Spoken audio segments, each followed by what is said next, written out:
Hervé Ngebo Solo à l'époque, voilà, aujourd'hui Hervé Ngebo avec son quartier, voilà, à l'époque où il faisait encore du soukous, et aujourd'hui il a changé totalement de registre, il est rentré aujourd'hui dans l'afro. Et voilà, et puis dans la world, autant pour moi, la world music aujourd'hui, la world afro music, voilà, Hervé Ngebo aujourd'hui. Avant c'était Ngebo Solo, peut-être parce il jouait beaucoup à la guitare solo. Aujourd'hui c'est Hervé Ngebo. C'était aussi un autre un autre côté de cet homme que nous découvrons, pour certains qui découvrent, mais pour d'autres qui le connaissent depuis, on sait qui est Hervé Ngebo Solo, voilà. Aujourd'hui, il nous remplit les salles avec des festivals, il écume les festivals dans le monde entier, que ce soit en Afrique ou en Europe, voilà. Et puis, tout dernièrement, d'ailleurs, il a fait encore la dédicace de son dernier album. Je crois que c'était au Diamond, voilà, où ça s'est déroulé. Voilà, on ne le présente plus, Hervé Ngebo. Très belle chanson de l'époque. Ça, c'est une chanson il y a peut-être 10 ans, il y a plus de 10 ans. Hein. Je me souviens encore de cette chanson. Et puis, beaucoup ont dansé sous cette chanson. Mais aujourd'hui, il continue de danser, même si il nous fait aujourd'hui genre un afro, un genre là, voilà. Nous allons passer aux choses sérieuses. Voilà, nous savons tous que le jeudi, c'est le jeudi mystère, mystique. Voilà, on parle des choses spirituelles. On se base sur les faits de société, certaines habitudes que nous avons à la maison. Et puis, on a besoin de l'apport d'un homme spirituel ou d'une femme spirituelle pour nous donner une explication sur certaines choses. Bon, on se pose généralement la question. J'ai rêvé d'un truc, par exemple. À chaque fois que je rêve de quelque chose, ça se réalise. Que je sois chrétien ou pas chrétien, que je prie ou que je ne prie pas, chaque fois que je rêve de quelque chose, ça se réalise. C'est dû à quoi? Est-ce que je suis appelé? Est-ce que je suis un appelé de Dieu? Est-ce que c'est les ancêtres qui me parlent? Beaucoup vont dire que c'est les ancêtres, d'autres vont dire que c'est Dieu qui parle. Bon, bref, la prophétesse est sur le plateau. Elle va nous éclairer sur la question et nous lui disons déjà bonjour. Bonjour, prophétesse. Bonjour Mireille Grace, tu es ravissante. Merci beaucoup, prophétesse. Et bienvenue, merci de prendre le bus tout le temps pour venir... Louange soit donnée à Jésus-Christ de m'avoir amené jusqu'ici par sa grâce. Alléluia. Donc voilà, on va parler d'un sujet sur les songes aujourd'hui, les rêves que nous avons en général. Tu vois, déjà, c'est quoi rêve, songe? Vision. Vision, y a-t-il une différence? Parce qu'il y a certains qui disent, je dormais comme ça et puis c'est venu. Et un petit coup de sommeil, c'est venu, je vois quelque chose et puis, paf, je vois que c'est en train de se réaliser. Est-ce le fruit de nos pensées? Est-ce, bon, voilà, prophétesse. Oui, bonjour à tout le monde qui nous regarde. Bonjour à toute la hiérarchie de STV. Et au monde entier. Par la grâce de Dieu, Dieu va nous donner la possibilité d'étayer un peu le sujet, parce que ça a fait couler plusieurs encres. Et oui, donc par la grâce de Dieu, humblement on va expliquer, ce n'est pas qu'il y a la suffisance de la connaissance, non, alléluia. Bien aimé donc, comme dit la présentatrice, sur les songes, les visions et ces faits. Oui, bien aimé, le songe, c'est un... En fait, il ne s'agit pas du rêve. Le rêve est plus psychologique. Amen. Donc, en bon français, je ne suis pas linguiste, oui, mais en bon français, le rêve, ça n'a rien à voir avec le songe. En fait, on veut parler des songes. Le rêve est psychologique, c'est-à-dire c'est des faits psychologiques. C'est-à-dire, un rêve, c'est par exemple, une personne, c'est comme une ambition, par exemple. Je rêve de devenir professeur des universités Et pour y parvenir, voici le processus. Par exemple, ça c'est un rêve. Je rêve de construire une maison en étage, je rêve d'aller construire un immeuble à Dubaï. Vous-même, vous connaissez les immeubles de Dubaï, sans publicité. Amen. Donc ça c'est un rêve. Un rêve, c'est une projection. Amen. Maintenant, sur le plan spirituel, parce que parlons maintenant du songe, c'est sur le plan spirituel. Amen. Donc le songe, il faut d'abord dormir. Oui, c'est ça le songe. C'est-à-dire une longue vision. Donc le songe, c'est lorsque soit on est en contact avec des êtres négatifs, ou bien des êtres positifs, ou bien l'être le plus parfait qu'on appelle Dieu. Amen. Parce que dans le songe, on peut rencontrer ses ancêtres, on peut rencontrer Dieu, on peut rencontrer les anges. Et oui. Et ça dit plusieurs messagers. Le songe, c'est un message qu'on te donne. On te montre peut-être la chose qui va arriver, soit dans 10 ans, dans 50 ans, ou bien soit dans 10 000 milliards d'années, soit dans un jour. Alléluia. C'est ça le songe. On le voit dans Genèse, on a parlé beaucoup des songes, de la part de Joseph. Maintenant, la vision. La vision, c'est soit on dort, on somnole, c'est-à-dire on ne dort pas. On est assis sur le salon et on somnole. On entre dans un songe très court. Amen. Le plus souvent, les visions sont très réalistes parce qu'il y a les gens qui font souvent des visions, ils rêvent de quelque chose, c'est-à-dire la personne a rêvé qu'il y a le serpent dans la maison. Quand elle ouvre les yeux, effectivement, devant la personne, on voit le serpent. Amen. Ça c'est une vision. Et ça dépend des degrés. Alléluia. Donc, entre-temps, il y a le face-à-face. Ce n'est pas tout le monde. Dans Nombre 12, Dieu dit qu'il parle aux prophètes par les songes et les visions.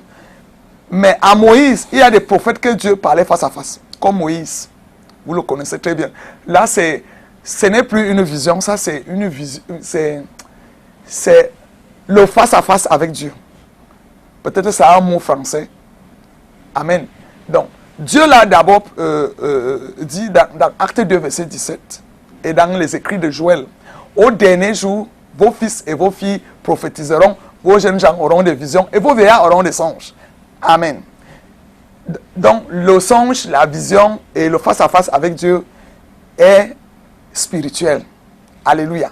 Donc, si Dieu l'a dit dans Acte 2, verset 17, dans les écrits de Joël, c'est une réalité. Amen. Donc, prenons seulement, bon, peut-être comme il n'y a pas, nous sommes pas, le temps est très court. Parce qu'il y a des gens ont beaucoup de songes qu'ils ont fait, des visions. Il leur manque l'explication. Prenons le cas, commençons par les songes. Amen. Dans la Bible, nous voyons le cas dans Genèse 20. Pourquoi Dieu a averti Abimelech? Parce que lorsque Abraham se baladait avec sa femme, le plus souvent, tous les rois là voulaient Sarah. Sarah était fort belle. Et chaque fois qu'on voulait empiéter sur Abraham en arrachant sa femme, Dieu apparaissait en songe. Oui. Il parlait en songe au roi là. Il a parlé au roi Abimelech, il a parlé à Pharaon que si tu touches la femme d'Abraham, toi et ton peuple, vous allez tous mourir. Vous allez tous périr par la peste, par la famine, par les souffrances et par l'épée. Amen. Donc, et quand Dieu avertissait comme ça, le roi, quand on fait face à un tel songe, amen, on a peur. Et les connaisseurs, et les gens qui sont plus spirituels, ont trop peur du songe. Quand Dieu parle par le songe, ça c'est la vérité. Ça se révèle en plein jour. Amen. Ce n'est qu'un avertissement spirituel qui est réaliste en plein jour. Et effectivement, le roi même voit qu'il a détourné la femme d'Abraham automatiquement. Quand Dieu vient lui parler la nuit, il a eu peur. Et avec les menaces de Dieu, Abimelech était obligé d'aller dire à Abraham, que veux-tu? Passe avec ta femme. Vous voulez quoi ici? Tout ce que vous voulez, on va vous donner. Tu nous veux la mort, tu nous as dit que ta femme, c'est ta sœur.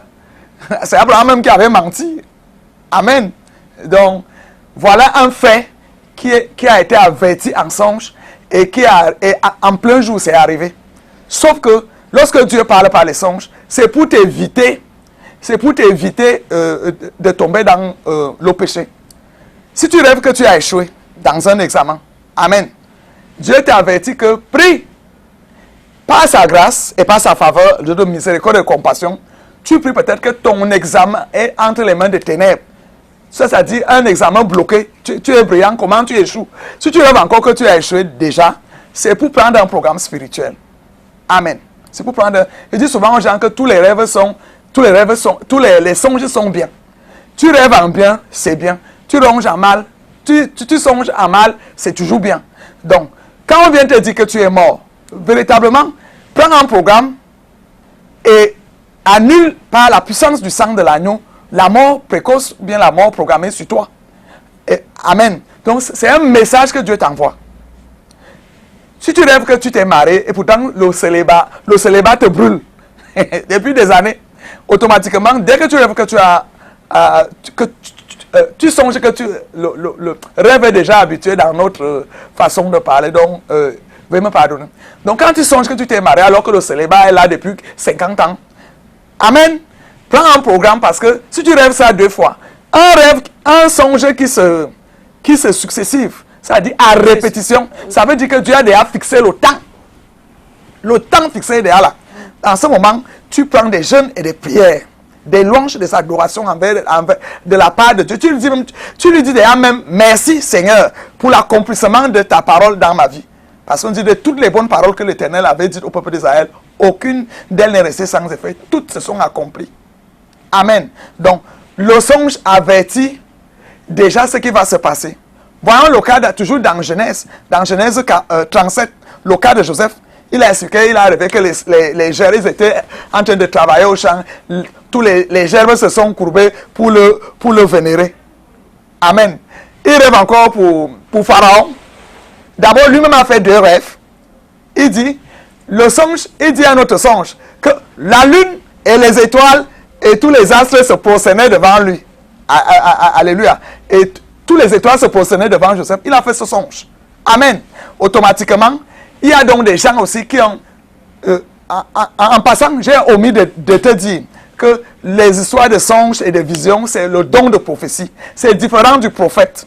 C'est-à-dire le ministère prophétique. Ce n'est pas automatiquement que tu as le don de prophétie. Le don de prophétie, c'est un don du Saint-Esprit parmi les multiples dons. Vous connaissez le don de langue, où il y a le parler en langue, parce qu'il ne faut pas qu'on se trompe. Le don de parler en langue n'existe pas. C'est un don de langue, où il y a la langue du parler en langue, c'est-à-dire la langue en esprit.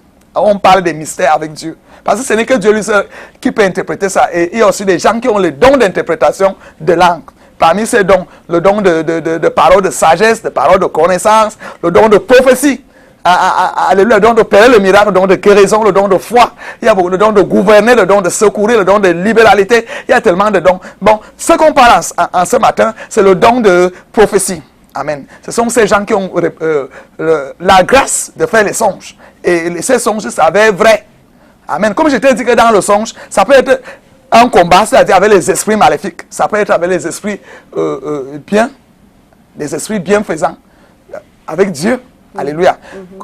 Il y a des gens, maintenant là, les anges nous visitent. Les anges prennent l'ange prend pour te donner un message. L'ange prend l'apparence de la personne bienfaisante qui était proche de toi. Parce que chaque fois que l'ange apparaissait à quelqu'un, la personne paniquait, dit, oh, j'ai vu Dieu. L'ange disait que non, je suis ton serviteur. Je ne suis pas Dieu. Alléluia. Donc, quand la personne songe, on m'a rapporté, par exemple, ce matin, déjà en SMS, qu'un frère est venu dire à sa soeur, un frère qui était mort, est venu dire à sa soeur que pourquoi tu ne t'occupes pas de mes enfants, ma soeur. Amen. Ça, c'est un message de Dieu. Parce que sa soeur n'a pas fait un concours pour rester en vie. Sa soeur a les capacités de s'occuper de ses enfants. Et vous connaissez l'histoire du riche homme et du pauvre Lazare. Les morts nous voient. Et quand Dieu veut nous parler, il prend toujours les bonnes âmes. L'ange prend l'apparence là pour te parler, pour que tu n'aies pas peur. Et c'est souvent comme la réalité. En fait, c'est quand tu te réveilles que tu te rends compte que ouais, c'était le songe.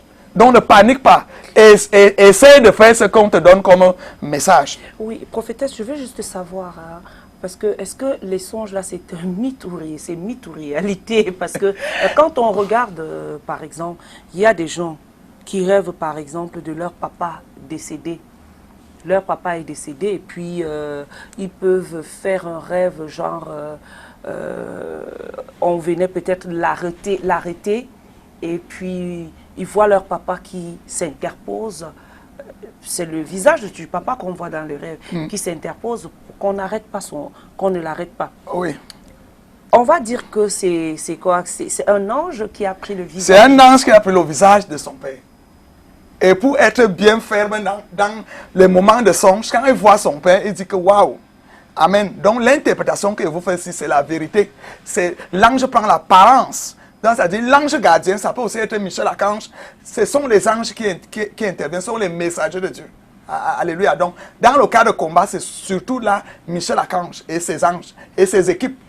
Donc, mais il prend l'apparence de son père. S'il te plaît, on ne peut voir dans les songes que les gens qui étaient bien dans ce monde, c'est-à-dire les gens qui avaient la crainte de Dieu en esprit et en vérité, les vrais adorateurs de l'Éternel. Tu ne peux pas voir un grand-père qui tuait les gens, tout le monde indexait qu'il tue les gens, il empoisonne les gens, il fait ceci, il a les hérissons qui mangent dans les champs. Tu ne peux jamais le voir en songe. Si tu le vois en songe, hein, c'est un combat, c'est-à-dire pour venir t'égorger. C'est aussi ça. Donc, quand on voit ces sorciers, enfin, qui étaient des sorciers dans la vie, avant qu'ils ne décèdent, et on les revoit en rêve. En rêve, en songe. C'est la menace. C'est une menace. C'est une menace. C'est-à-dire, il prend la face du démon. Il vient, donc, les autres prennent la face divine, d'autres prennent la face des démons. Et c'est une vérité. Si tu rêves qu'on t'a tué si tu songes qu'on t'a tué dans les rêves, ça, une chose est sûre, c'est que il est vrai que tu vas mourir. Hey. À moins que tu te lèves et tu annules ça par la puissance du sang de l'agneau. Oui, amen. Donc tu fais des prières dans ce sens pour l'annulation parce que il est écrit dans Colossiens 2, verset 14, l'acte dont les ordonnances nous condamnaient et qui subsistait contre nous a été effacé sur la croix du calvaire par le sang de l'agneau. Il les a rendus en spectacle. Amen. Donc on annule. C'est un message pour te dire que tu es menacé de mort. Il faut annuler ça. Et au commencement était la parole. Et par ta parole, tu vas parler pour annuler ça par la puissance du sang de l'agneau et ça se vérifie. Amen. Donc, et il y a toujours les petits signes. Hein. Tu vas faire un accident ou peut-être tu as eu les gratuits. Tu dis, hey! Donc, dans l'accident, s'il allait mourir, pour que Dieu te démontre que c'est la vérité. Oui. Donc, ça veut dire que ça prédit l'avenir, ça prédit ce qui va se passer quand tu fais un songe. Ça prédit... Ça prédit ce qui va arriver. Oui. Quand, en mourant, Joseph, en mourant en Égypte, a dit, Dieu vous enverra un libérateur. Oui. Et Moïse est venu 430 ans après. Amen. Donc, on ne néglige pas un fait spirituel de songe. Ça, c'est une vérité qui va s'accomplir. Mais il y a des personnes, par exemple, qui rêvent qui font un genre de songe, genre, j'ai ma soeur qui est décédée, ma soeur qui décède et puis qui dit, qui vient me protéger dans mon rêve. Moi, j'ai eu le témoignage de quelqu'un qui a été dans le coma pendant longtemps et il dit que... puisque c'était un AVC qu'il a fait, il était dans le coma pendant 20 jours et il a vu sa mère qui est décédée. Et comment ça se fait? Il dit, elle marchait, il partait déjà, il était en train de partir. Sa mère l'a arrêté et lui a demandé, tu pars où? Est-ce que tu as déjà fini ce que tu avais à faire? Rentre. Et c'est quand elle lui dit, rentre, et il sort du coma. Alléluia. C'est une façon que... Comme je vous ai dit, ce sont les anges. Il dit qu'il a voyagé, il était dans l'au-delà. Ce n'est pas qu'on a dit. Il y a plein de choses qui se sont passées. Il y a beaucoup de choses qu'il a même vues, authentiques. Effectivement. Ce n'est pas seulement aussi même les gens qui sont morts qu'on voit en songe. Mais sa mère est décédée depuis... Sa mère est décédée, ça fait peut-être 25 ans ou 30 ans aujourd'hui. Il y a une vitesse, une célérité dans le monde spirituel. Amen. Donc ta mère est morte, tu la vois toujours. Elle n'est pas vieille, hein, elle est toujours très active. Effectivement. Elle a chassé. Non. Dans le rêve, là, elle a chassé. Ça, c'est toujours Dieu qui parle. Pour dire que chaque chose en son temps. Ce n'est pas ton temps de venir à moi. Répands-toi. Oui, et puis il dit qu'il a aperçu une lumière et il courait vers cette lumière-là. il est revenu, sa mère l'a chassé en lui disant que tu vas où? Tu n'as pas encore fait ce que tu avais à faire. Amen. Voilà un message. Le plus souvent, quand on veut mourir précocement, ou bien avant le temps de Dieu, amen, il peut arriver des circonstances de la mort. Le plus souvent, quand ils arrivent dans l'au-delà existe. C'est-à-dire, après cette vie physique, il y a une vie spirituelle. Amen. Donc, comment la personne qui est couchée d'AVC, la personne est inerte, mais dans le songe, la personne bouge. Voilà. C'est une façon que Dieu rappelle à la personne que fais attention. Ce n'est pas ton temps fixé. Et maintenant, Dieu sort l'apparence d'une personne qui lui est familière et qui était bien dans la vie-ci. Parce que si ça avait été un démon, le démon allait bien l'égorger même encore. Et lui dit, voilà le chemin de la mort. Amen. Donc, ça, c'est des cas fréquents où les gens voient en songe. Beaucoup de gens qui sont entrés au coma peuvent vous raconter comment ils sont entrés dans les songes. Et ils ont fait des révélations, ils sont entrés dans le monde spirituel. Amen. Et les résultats qu'ils ont eu là-bas, les ont fait rentrer. Beaucoup de gens sont rentrés à base des songes dans le monde spirituel, effectivement. Donc, les âmes bienfaisantes prennent l'apparence de l'ange, prennent l'apparence même, l'apparence divine pour informer. Et le groupe des anges qui est chargé des messagers, c'est les archanges. Amen. Donc, l'archange Gabriel, par exemple, et ses équipes, l'archange Gabriel dit à Dieu, je me place permanemment devant Dieu et j'écoute ce qu'il dit. Donc, il dit, par exemple, dans 2 Timothée 7, verset 4, il dit, vous avez achevé la course, la couronne de gloire, j'ai longtemps combattu, vous avez achevé la course, la couronne de gloire vous est accordée. Cette couronne de gloire, c'est les résultats à nos prières. C'est Gabriel l'archange qui fait ça. Amen. Les résultats à nos prières. Ça veut dire l'éternité, par exemple. Ça veut dire les bénédictions visibles. Amen. Nous prenons le cas de Marie elle-même. Marie et Joseph, ce couple, ils ont été avertis en songe par l'ange. Là, c'était l'ange. Ils ont été avertis par l'ange Gabriel de fuir avec le petit Jésus en Égypte. Et la preuve en est que, en réalité, Hérode a ordonné qu'on tue tous les enfants de 0 à 2 ans.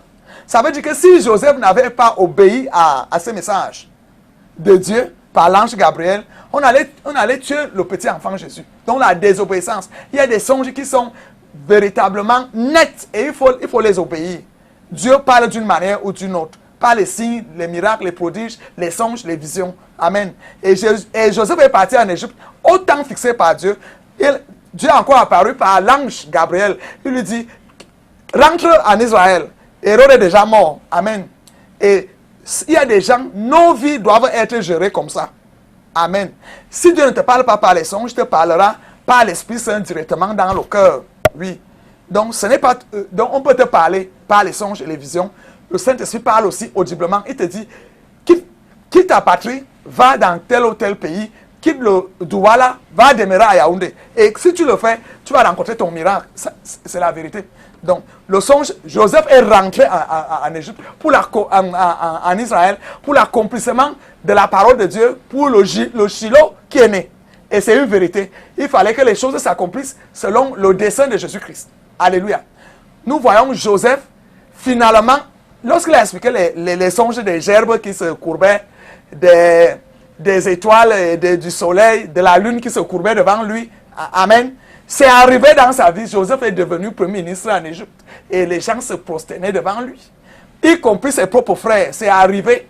C'est seulement que les gens ont tendance à oublier les songes. Garde tous tes songes. Ça va s'accomplir. Amen. Si tu es victime, j'ai toujours dit du célibat, et que tu rêves que tu t'es marié, prépare-toi comme une bonne épouse qui attend son mariage dans la chasteté. Tu ne peux pas faire que tu dors avec le mari d'autrui, tu demandes à Dieu le mariage. La place est occupée. Assume ton célibat en restant chaste. Si tu veux être l'épouse, tu es l'épouse de Jésus-Christ. Amen. Nous avons le cas de Daniel à Babylone. Parce que quand tu as le don de prophétie, tu expliques les songes. Et Daniel a expliqué les songes de Nebuchadnezzar. C'est ça qui lui a même valu l'élévation. Nebuchadnezzar était troublé par un songe. Lorsque vous êtes troublé par un songe, si vous avez la grâce de trouver un pasteur qui a le don de prophétie, différent du prophète, le prophète c'est la personne qui fait la publicité de Dieu. Il édifie le peuple de Dieu en leur disant, Dieu existe, la fin des temps existe, le paradis existe, l'enfer existe, Jésus-Christ est la vérité, le chemin et la vie. Voilà un prophète qui montre aux gens que Dieu existe. Il y a donc les prophètes qui ont le don de prophétie. C'est-à-dire expliquer les mystères, expliquer les songes, expliquer beaucoup de choses. Amen. Interpréter. Alléluia. Donc, nous voyons Daniel qui a interprété le songe de Nebuchadnezzar à Babylone.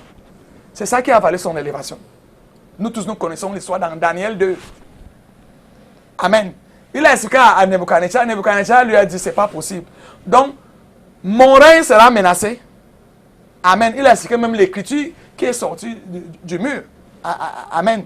Donc, le songe a sa place dans notre vie spirituelle. Tout comme, parlons maintenant des visions.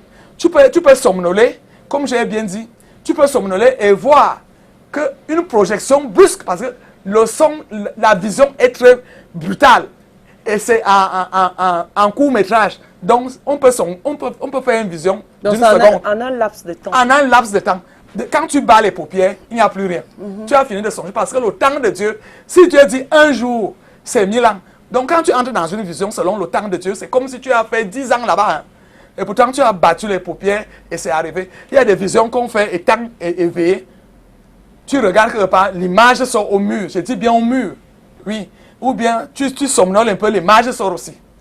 Amen. Quand on fait les visions, c'est à peu près ça. C'est-à-dire, c'est une réalité qui est derrière la vision. La vision est plus nette que même le songe. La vision est plus rapprochée de la réalité que le songe. Amen. Parce qu'on voit les faits qui vont se dérouler. Et Dieu parle à d'autres gens, pas par les visions, mais le face-à-face. Comme Moïse, Dieu a parlé à Moïse face à face. Il lui a dit, par exemple,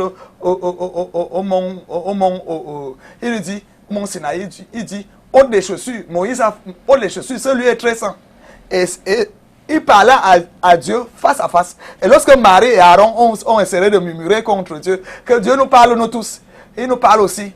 Dieu leur a dit, je vous parle par les songes, comme il a dit dans Nombre 12, verset 6. Dieu parle par les songes et les visions à n'importe quelle personne. Tout le monde il ne suffit pas seulement d'être chrétien ou bien musulman ou bien. Les gens au quartier, en brousse, au village ne connaissent même pas Dieu. Ils ont le don de songe. C'est la vérité. Quand il dit un mystère, ça arrive. Il vous dit que tel est malade. Il n'y a plus de vie là-bas. Quand il dit comme ça, maintenant, on regarde la parfaite volonté de Dieu. Les gens vont prier, ils vont supplier Dieu que Père, pardonne. Tu es un Dieu de miséricorde et de compassion. Amen. Donc, les gens vont supplier. C'est à Dieu seul parce qu'il est souverain qui va juger. Les gens, mais il faut d'abord prier quand tu fais. Oui. Oui, il faut d'abord terminer. Oui, donc, quand il y a un songe, les gens prient pour que Dieu pardonne. Oui. Dans les autres cas, on a rêvé que tu es mort, effectivement, tu vas mourir. Voilà, et quand on rêve justement que tu es mort et que ça se réalise, généralement on va chercher le prêtre pour faire l'extrême onction pour t'accompagner dans ce processus de la mort. Là, tu as eu la grâce d'une bonne mort. Ça veut dire que tu as eu le temps de te repentir. Ce n'est pas tout le monde qui a la grâce d'une bonne mort. Dieu a averti à Moïse qu'il allait mourir, non?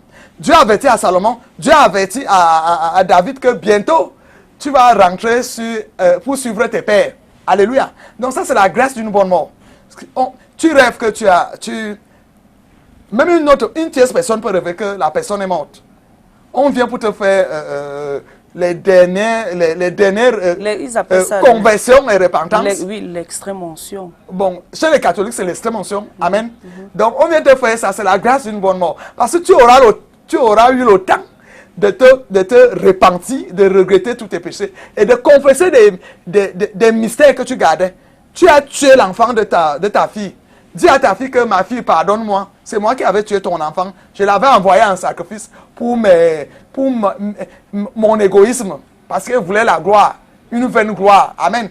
Il faut te donner le temps de te confesser. Le temps de te confesser. De te repentir. Donc, de te repentir. Et maintenant, l'homme de Dieu va élever une prière pour demander à Dieu de t'exaucer. Mais pourquoi est-ce que quand il y a des personnes, quand ils font la prière, la dernière prière avant de mourir, on a un cas de maladie où on appelle la personne, le prêtre parfois dit qu'il ne vient pas, il ne peut pas prier pour qu'elle puisse retrouver la guérison qu'on attend de juste la mort.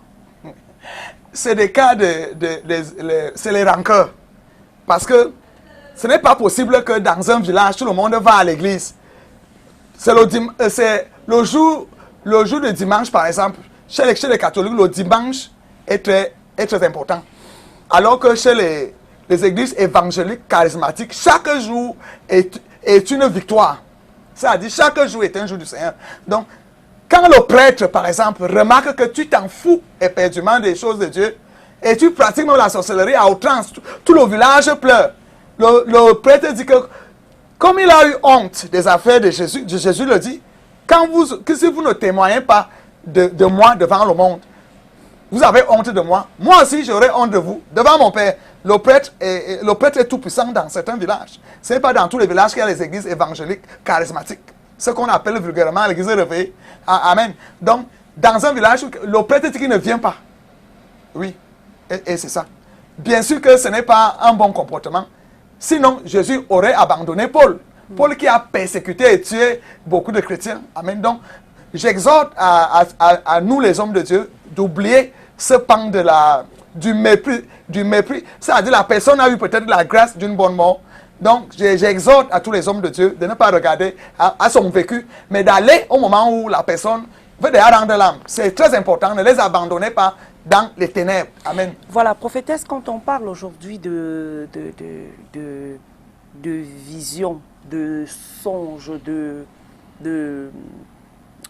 rêve, quand on parle de ça aujourd'hui, on se demande, est-ce que une vie n'est faite que des visions, des rêves, etc. Bon, il y a des personnes, dans certaines tribus par exemple, chez les Bamileke, on les appelle les Menyessi. Voilà, les Menyessi qui font la voyance. Qui font la voyance, qui voient des choses. Est-ce que on va dire que elles sont, ils voient selon Dieu, ou bien c'est... Je veux savoir. Non, je veux dire dans ce cas. Mais parce que dans ce qu'ils font souvent, parfois, ils voient, et ce qu'ils voient, et c'est souvent vrai. Non, regardez la femme sorcière qui était derrière Pierre et Jean. C'est-à-dire, la femme qui prophétisait derrière les apôtres. Parce qu'on te dit qu'ils voient comme ça, là, c'est parce qu'ils ont eu des rêves, ils ont eu des songes, et ils viennent vous dire ça. Effectivement. Regardez dans Ézéchiel 20. Et ça se réalise. Ézéchiel 27. Dieu dit à Satan, tu es plus sage que Daniel. Parce que Daniel fait aussi les visions. Amen. Donc les fils des ténèbres sont plus sages que les fils de lumière. Ça, c'est la vérité. Tout sorcier fait la voyance parce qu'il voit de travers. Amen. Donc, la femme qui avait l'esprit de Python prophétisait, c'était la vérité. Et disait des mystères qui étaient vrais. Mais maintenant, quand on finit de te dire les mystères vrais, là, la personne est incapable de t'enlever dans ce cas, dans cette situation. Aucun marabout, amen. Et il ne faut pas qu'on confonde les herboristes qui sont des guérisseurs, c'est-à-dire des gens qui ont la capacité de lire les feuilles que Dieu a créées, parce que Dieu même le dit déjà dans Apocalypse 22, verset 2, que les feuilles de l'arbre de la vie servent pour la guérison des nations. Il y a donc des gens qui ont le don de guérison, pas les feuilles de la nature. Il ne faut pas les confondre avec ces marabouts. Amen. Parce que il y a toujours confusion entre un guérisseur et un marabout. Et oui. Donc, les gens qui font les voyances là, le plus souvent, c'est avec l'esprit de Python. Vous voyez que le serpent voit plus. Amen. Donc, avec les esprits impurs, des anges déchus. Les anges déchus, amen, qui les possèdent. L'ange voit la vie d'un être humain. Donc, méfiez-vous des endroits où on vous dit, j'ai vu un caleçon rouge, que tu portes un soutien rouge. Méfiez-vous de ces endroits. Trop de voyants. Dieu ne parle pas comme ça, comme un fou. C'est des esprits impurs, des esprits de démons qu'on achète, des esprits des eaux, les esprits de python et de serpents, les esprits de Mami Wata. Parce que quand on dit esprit des eaux, c'est comme si on veut un peu arranger. Les esprits de Mami Wata, amen, qui viennent au travers des hommes qui les invoquent. Parce que c'est comme on invoque Dieu, on invoque aussi les ténèbres. Donc Satan. Amen. Donc, ils ont la capacité de dire des mystères qui sont vrais. Et c'est vrai. Si on te dit que tu as la poisse mystique, tu n'arrives pas à te marier parce que tu as le rejet et la poisse mystique. Amen. Même un sorcier peut te dire ça. Parce que c'est lui-même qui orchestre pour qu'on te bloque le mariage, on te jette le mauvais sort, on appelle ça le filet de l'oiseleur. Donc, on te jette ça à la figure. Il est impossible que tu te maries. Nul ne soit la grâce de Dieu. Et Dieu, lui, il fait que quand ça se passe comme ça, le jour que tu reviens à lui, il va te démontrer qu'il est Dieu. En une seconde, cela est ôté par la foi en Christ. Voilà, prophétesse, on va se séparer. Que retenir sur la question sur les songes, les rêves? Est-ce que je rêve et ça se réalise? Est-ce Dieu qui me parle ou c'est je sais pas, ou c'est le diable, les esprits démoniaques qui me parlent? Oui, en conclusion, comme j'ai dit, on ne parle pas du rêve. J'ai dit que le rêve, c'est une ambition. Ou le singe. On parle le songe, autant pour moi. Oui, on parle du songe. Le songe. Mais le rêve est argotique, donc tout le monde utilise ce mot pour dire rêve. Oui. Mais en anglais, c'est bien a dream. A dream. Je ne sais pas si c'est ça. Dream, c'est rêve. C'est rêve. A dream, alléluia. Donc, en conclusion, on dit le songe, Dieu parle par les songes, par les visions et le face-à-face. C'est ça qu'on appelle le don de prophétie. Dieu parle. Même Satan parle par ça. Donc, à toi d'avoir le don de discernement pour savoir que le rêve, c'est Satan qui m'a parlé. Et tu sauras que c'est Satan parce qu'il ne se cache jamais. Amen. Il est exposé chaque fois qu'il opère dans les songes. Et quand c'est les rêves, les songes divins, ça c'est clair. Ça peut être un message, ça peut être que tu as longtemps attendu l'accouchement, le Seigneur t'a béni, tu vas accoucher. Mais parfois, tu reçois un cadeau de quelqu'un et puis dans la nuit, tu fais des songes pas possibles. Il y a des cadeaux, je comprends. Il y a des cadeaux, et ça a dit les cadeaux empoisonnés, qui sont des, on appelle ça, ils ont les puces mystiques. Quand un méchant veut te localiser, te fait un cadeau. Tant pis pour toi si tu manges le gâteau là comme ça, ou bien tu portes la chaîne là comme ça, sans sanctifier. Quand on te donne un cadeau, il faut d'abord le sanctifier par le sang de l'agneau. Et là, tous les puces mystiques qui étaient dedans sont annulés. Ils ne te localisent plus. Merci beaucoup, prophétesse, et merci à vous de nous avoir regardés. Vous avez eu le numéro de la prophétesse. Vous pouvez lui poser toutes les questions que vous voulez. Elle répond à vos questions. Et sur la page Facebook, c'est Geneviève Ekani. Vous pouvez la joindre là-bas aussi. Merci d'avoir été avec nous, prophétesse. À jeudi prochain, quand il sera 11h et 10 minutes. Voilà. Et puis, merci à vous, chers téléspectateurs. Portez-vous bien et restez en compagnie des programmes du STV. Ciao. Go, go, go, go, go.